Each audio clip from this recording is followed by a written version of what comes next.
जब पिछला लोकसभा चुनाव हो रहा था, हमारे प्रधानमंत्री ने सीधे तौर पे एक नफरती भाषण दिया कि मुसलमान इस देश में घुसपैठिए हैं, विदेशी हैं। उसके खिलाफ मैंने निज़ामुद्दीन थाने में जाकर के FIR दर्ज कराई।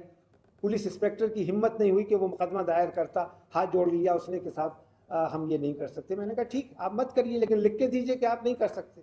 उसने कहा हम ये भी नहीं कर सकते।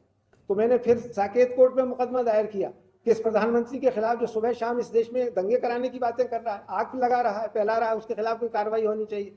पीपल्स रिप्रेजेंटेशन एक्ट के तहत उसके खिलाफ कार्रवाई होनी चाहिए। लेकिन उस इलेक्शन कमीशन से हम क्या उम्मीद कर सकते हैं जो एक रबर स्टैम्प बन गया।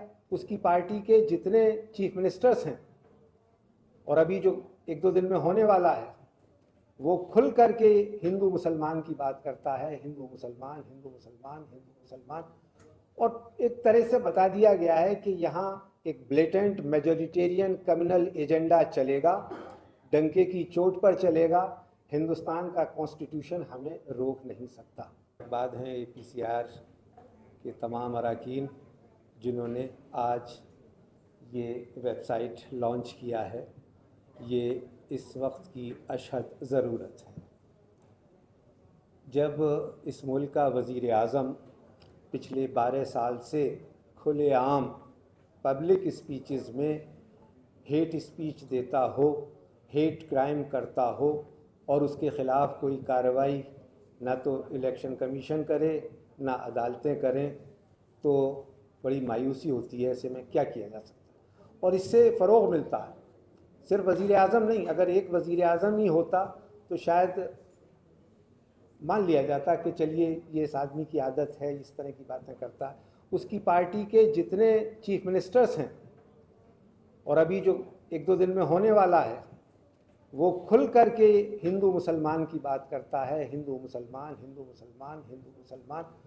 और एक तरह से बता दिया गया है कि यहाँ एक ब्लेटेंट मेजोरिटेरियन कम्युनल एजेंडा चलेगा, डंके की चोट पर चलेगा।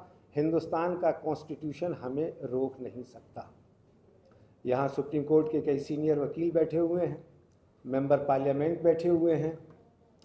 मैं आप लोगों से ये गुजारिश करना चाहूँगा कि इस वक्त एक कसमापुरसी का आलम है। लोगों में एक ऐसी बेचैनी है कि वो कुछ न कर पाने की बेचैनी है। मैं आपको ये बताऊं कि दिसंबर 2023 में 21 में माफ़ कीजिएगा, जब हरिद्वार में एक तथाकथित धर्म संसद से पब्लिकली जेनोसाइड की अपीलें की गईं, मार डालेंगे, काट डालेंगे की बातें कही गईं, तो मुझे लगा कि शायद इस मुल्क की सरकार जो कि सिग्नेटरी है अगेंस्ट जेनोसाइड, वो ऐसे लोगों के ख़िलाफ़ कोई कार्रवाई करेगी। लेकिन कार्रवाई करना तो दूर, ये कह दिया गया कि हेट स्पीच के ख़िलाफ़ इस मुल्क में कोई कानून नहीं है। और जब मैंने जस्टिस अंजना प्रकाश के साथ एक PIL दायर किया सुप्रीम कोर्ट में, बड़ी मुश्किल से सुप्रीम कोर्ट उसकी सुनवाई करने के लिए तैयार हुआ। कपिल सिब्बल साहब हमारे वकील थे, और वो उन क्रिमिनल्स के ख़िलाफ़ कि जो खुलेआम इस मुल्क के कॉन्स्टिट्यूशन को सुप्रीम कोर्ट के बाहर आकर के चैलेंज कर रहे थे कि हम इस मुल्क के पार्लियामेंट में यकीन नहीं रखते, इस मुल्क के कॉन्स्टिट्यूशन में यकीन नहीं करते, और उनके ख़िलाफ़ एक छोटा मोटा कंटेम्प्ट का केस भी सो मोटो सुप्रीम कोर्ट में दायर हुआ है। लेकिन कोई कार्रवाई नहीं हुई। जब बहुत ज़्यादा हमने उस पर बार बार जाकर के अदालत को कहा कि कुछ कीजिए, कुछ कीजिए, कुछ कीजिए, तब उस स्वामी नरसिंहानंद और उसके साथियों को जेल भेजा गया जो काट डालो और मार डालो की अपीलें कर रहे थे। और अभी पिछले हफ्ते 4 साल की हमारी वो सारी मेहनत, और मुझ समेत 20-25 और लोग, संजय हेगड़े साहब भी उनमें से एक हैं जो मुकदमा लड़ रहे थे, वो सारी अपीलें सुप्रीम कोर्ट ने ये कहते हुए खारिज कर दी कि इसकी कोई ज़रूरत नहीं है। ना तो नए कानून की ज़रूरत है जिसकी हमने मांग की थी, और ना इसमें कोई गाइडलाइंस जारी करने की ज़रूरत है जिसकी हमने मांग की थी कि लिंचिंग के मामले में जिस तरह से तहसीन पूनावाला के केस में आपने गाइडलाइंस जारी की थी, कम से कम इस हेट क्राइम्स के बारे में गाइडलाइंस जारी कर दीजिए, क्योंकि पुलिस और एडमिनिस्ट्रेशन ये कहता है कि इसके बारे में कोई कानून नहीं है, हम ये नफरती भाषण देने वालों को किस कानून के तहत बुक करें।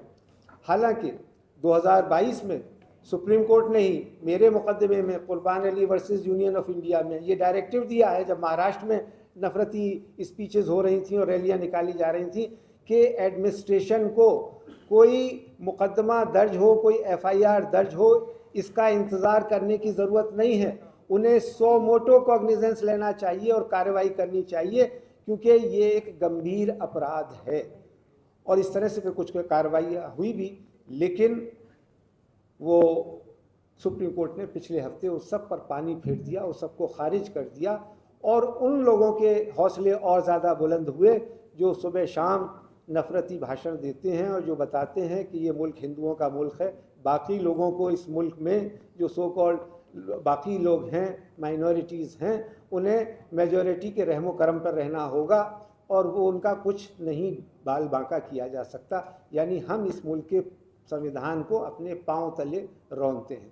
मैं यहाँ आज APCR के लोगों को मुबारकबाद देने के साथ साथ कि ये बड़ा काम किया है, वक्त की ज़रूरत है और इसका पूरा डेटा आना ही चाहिए। और जैसा अभी संजय सिंह साहब ने कहा कि ये तो बहुत कम है, बहुत बड़ी तादाद में हुआ है।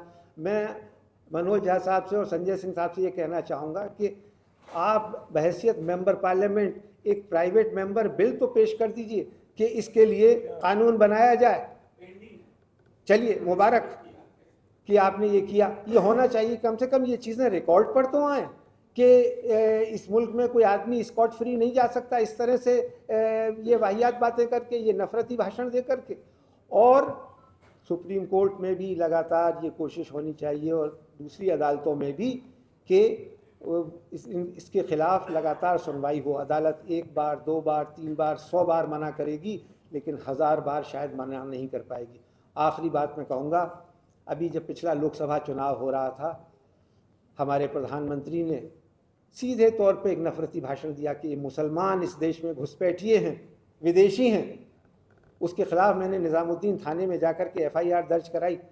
पुलिस इंस्पेक्टर की हिम्मत नहीं हुई कि वो मुकदमा दायर करता, हाथ जोड़ लिया उसने कि साहब हम ये नहीं कर सकते। मैंने कहा ठीक, आप मत करिए, लेकिन लिख के दीजिए कि आप नहीं कर सकते। उसने कहा हम ये भी नहीं कर सकते।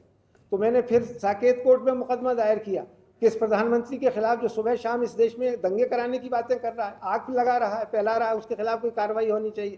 पीपल्स रिप्रेजेंटेशन एक्ट के तहत उसके खिलाफ कार्रवाई होनी चाहिए। लेकिन उस इलेक्शन कमीशन से हम क्या उम्मीद कर सकते हैं जो एक रबर स्टैम्प बन गया। और जाहिर से आखिरी लास्ट रिजॉर्ट बचता है अदालतें, उसी में हम जा सकते हैं। लेकिन वो साकेत कोर्ट ने भी जब जैसे ही नतीजे आए वो उनको ख़त्म कर दिया। मैं ज़्यादा वक्त नहीं ले रहा हूँ, कंक्लूड ही कर रहा हूँ, लेकिन ये बहुत अहम बातें थीं कि जिनका यहाँ जिक्र होना बहुत ज़रूरी था। बहुत बहुत शुक्रिया।